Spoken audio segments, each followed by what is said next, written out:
Assalamualaikum warahmatullahi wabarakatuh. Selamat datang di channel Kesimpulan Hidup. Sebelum ke pembahasan, sudah semestinya kita berdoa, semoga Allah menjadikan Al-Quran sebagai petunjuk dan mengajarkan kita ilmu yang berguna baik di dunia maupun di akhirat. Salawat serta salam semoga senantiasa tercurah kepada Nabi Muhammad SAW. Dan tidak lupa saya mengucapkan selamat menunaikan ibadah saum Ramadan. Kali ini kita akan mencoba membahas tentang adanya orang yang berpendapat bahwa Allah adalah merupakan dewa bulan yang terdapat di Arab pada masa pra-Islam. Bismillahirrahmanirrahim. Buku karangan Robert Morey yang terbit tahun 1994, Moon, God Allah in the Archaeology of the Middle East, menghidupkan kembali pandangan Hugo Winkler bahwa Hubal adalah dewa bulan, serta mengklaim bahwa penyembahan kepada Allah adalah hasil evolusi penyembahan terhadap Hubal, dan itu artinya Allah juga adalah dewa bulan. Sumber Wikipedia. Berikut sebagian teks isi dari buku tersebut. Bila diterjemahkan, ribuan prasasti dari tembok dan bebatuan di Arabia Utara juga telah dikumpulkan. Relief dan mangkuk nazar yang digunakan untuk memuja putri Allah juga telah ditemukan.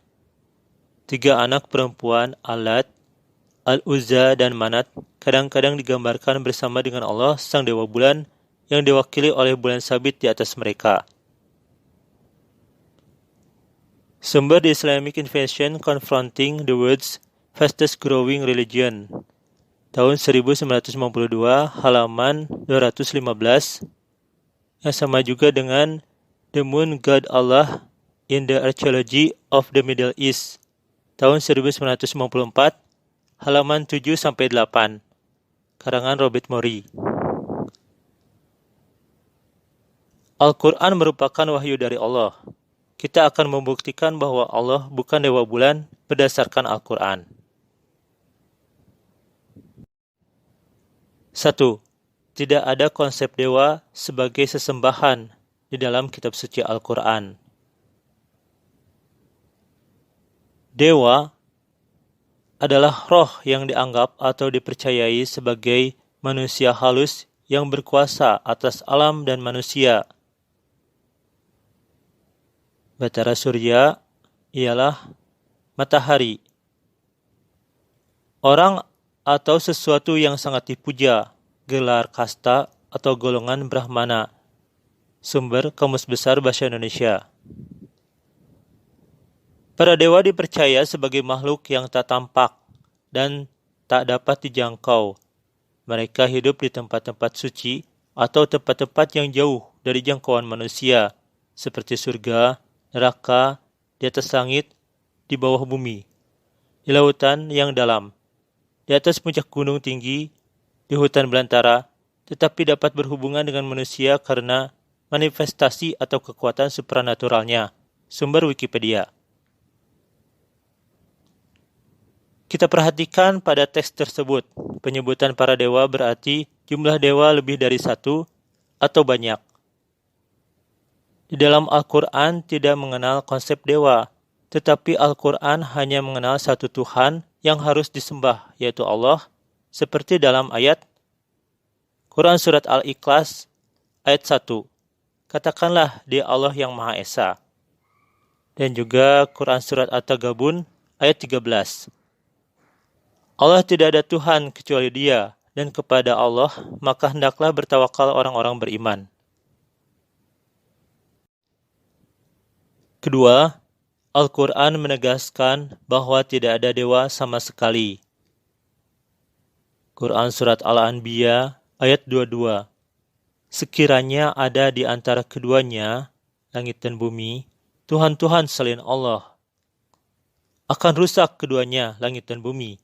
Maka Maha Suci Allah, Tuhan yang mempunyai arsy, dari apa yang mereka sifatkan. Dalam ayat tersebut disebutkan bahwa sekiranya ada Tuhan-Tuhan, sembahan-sembahan, Kita mengasumsikannya sebagai dewa karena jamak atau banyak. Jadi, sekiranya ada dewa-dewa di antara langit dan bumi, maka langit dan bumi akan hancur. Sedangkan langit dan bumi tidak hancur. Dalam ayat ini juga disebutkan bahwa Allah mempunyai arsy. Sedangkan dewa-dewa tersebut hanya di antara langit dan bumi. Jadi, jika ada pun dewa-dewa tersebut, tidak setara dengan Allah. Tapi memang pada kenyataannya disebutkan secara tidak langsung di dalam Al-Quran bahwa dewa-dewa tersebut tidak ada. Bagaimana mungkin Allah disebut sebagai dewa bulan, jika dalam Al-Quran sebagai wahyu dari Allah mengingkari keberadaan dewa? Ketiga, tidak ada yang pernah melihat Allah ketika di dunia ini. Kita coba perhatikan kembali pada teks berikut ini.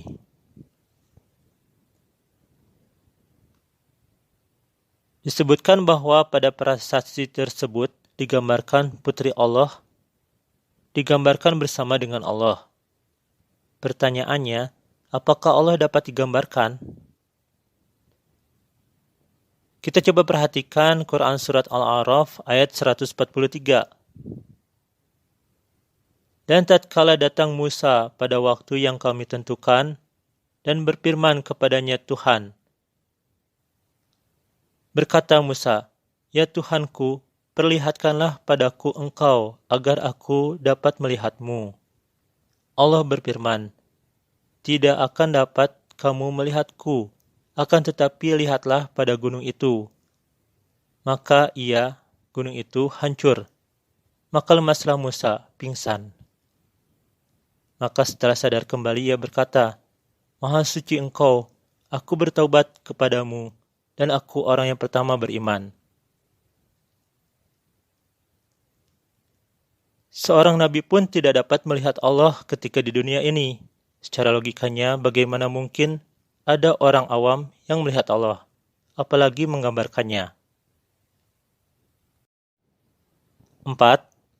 Pelarangan menyembah berhala di dalam Al-Quran.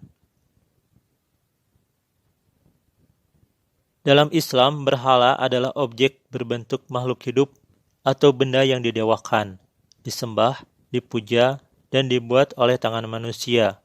Sumber Wikipedia.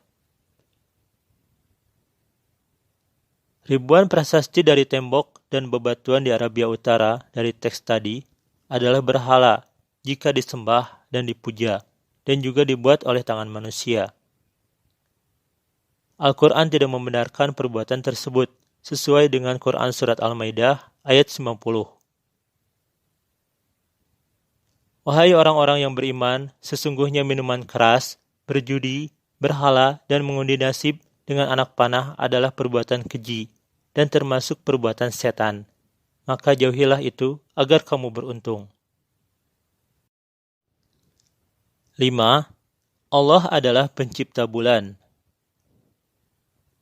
Quran Surat Al-Anbiya ayat 33. Dan Dia yang telah menciptakan malam dan siang dan matahari dan bulan, masing-masing dalam beredar pada garis edar. Quran Surat Al-A'raf ayat 191. Apakah mereka mempersekutukan apa yang tidak dapat menciptakan sesuatu dan mereka diciptakan?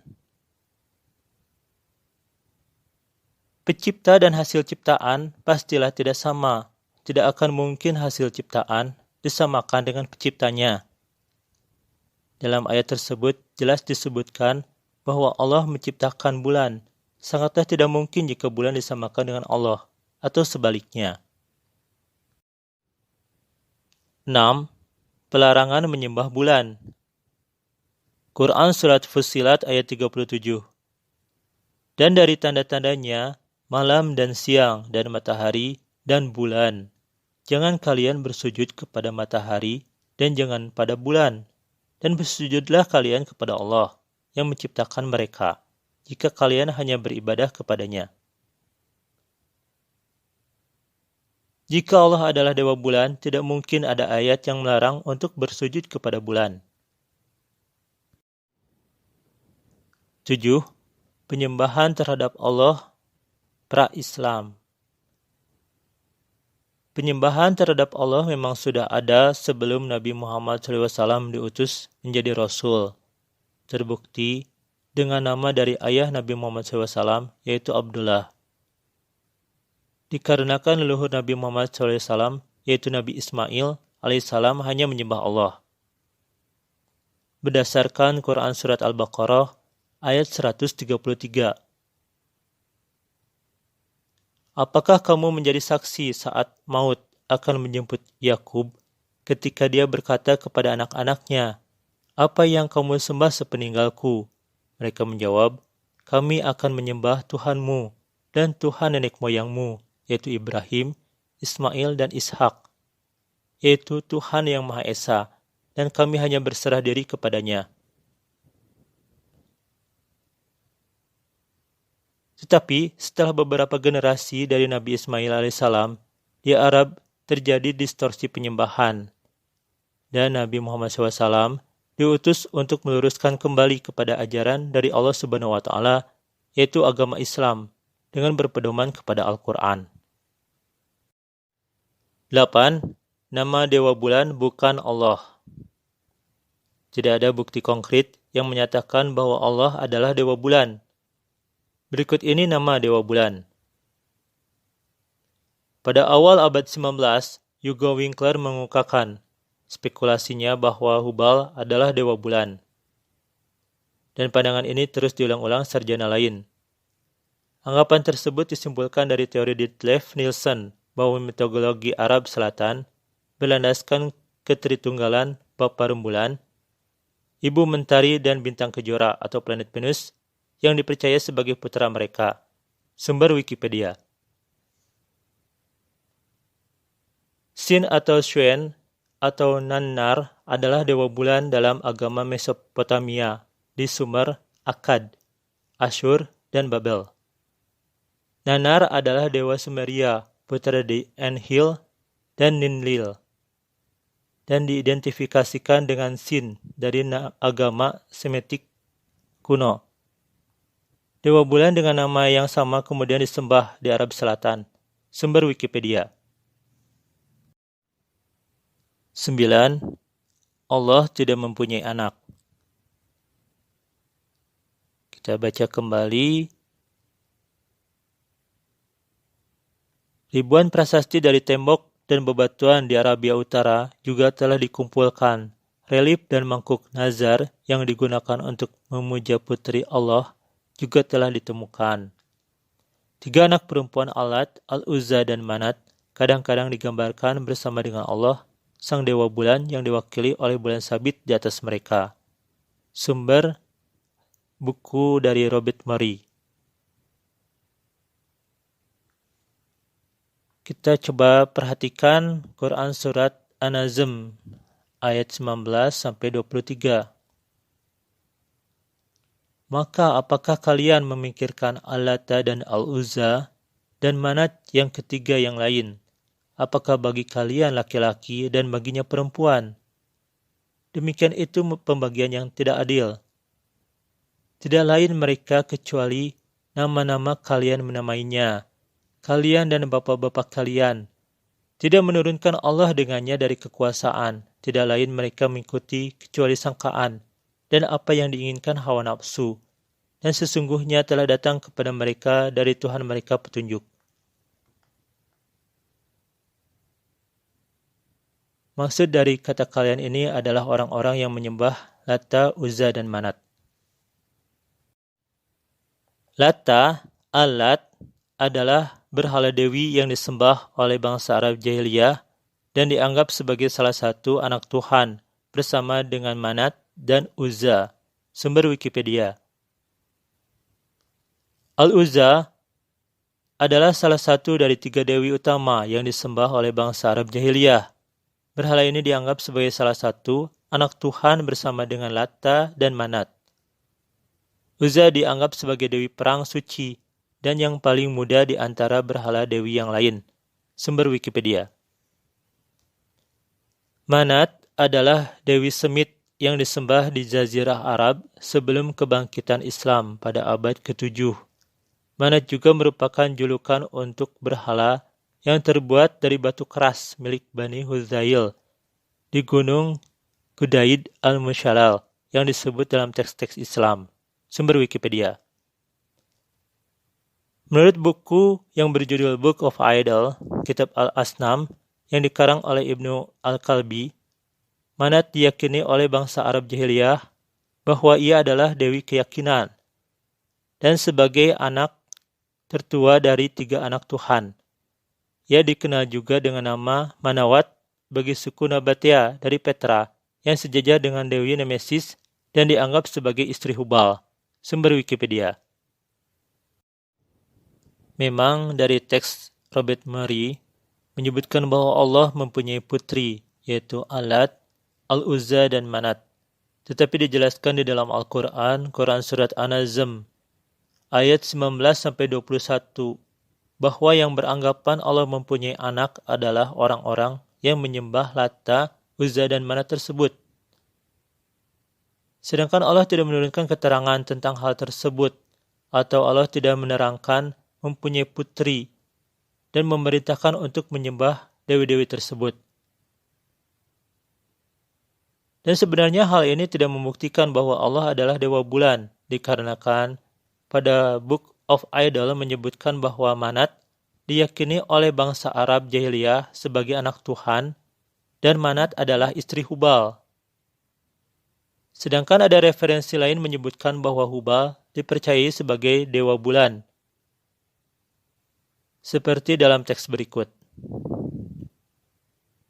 Jadi secara logisnya, bangsa Arab Jahiliyah menganggap bahwa Tuhan, yaitu Allah, mempunyai 3 anak, yaitu Lata, Uzza, dan Manat. Dan Manat ini merupakan istri Hubal atau dewa bulan. Jadi bangsa Arab Jahiliyah menganggap dewa bulan bukan Allah, tetapi Hubal. Hubal atau dewa bulan ini dianggap oleh bangsa Arab Jahiliyah sebagai suami dari putri Allah. Dan itu hanya anggapan mereka saja. Karena seperti dalam Quran Surat An-Nazm ayat 23 disebutkan bahwa Allah tidak menurunkan keterangan mengenai hal itu, dan itu merupakan sangkaan, dan mereka mengikuti hawa nafsu belaka. Dan di dalam Al-Quran, Quran Surat Al-Ikhlas ayat 3, dengan jelas disebutkan bahwa Allah tidak mempunyai anak, tidak beranak, dan tidak diperanakan. Dikarenakan kita berada pada masa yang jauh dari peradaban Arab Jahiliyah, dengan ditemukannya prasasti tersebut justru membuktikan kebenaran Quran Surat An-Nazm ayat 19-23. Sebagai kesimpulan, demikianlah beberapa bukti yang menyangkal pernyataan bahwa Allah adalah dewa bulan. Wallahu a'lam bishawab. Subhanakallahumma rabbana wa bihamdika Allahumma gfirli. Yatawalu Quran. Terima kasih telah menonton video ini. Maaf jika pembahasannya masih banyak kekurangan. Akhirul kalam. Wabillahi taufiq wal hidayah. Wassalamualaikum warahmatullahi wabarakatuh.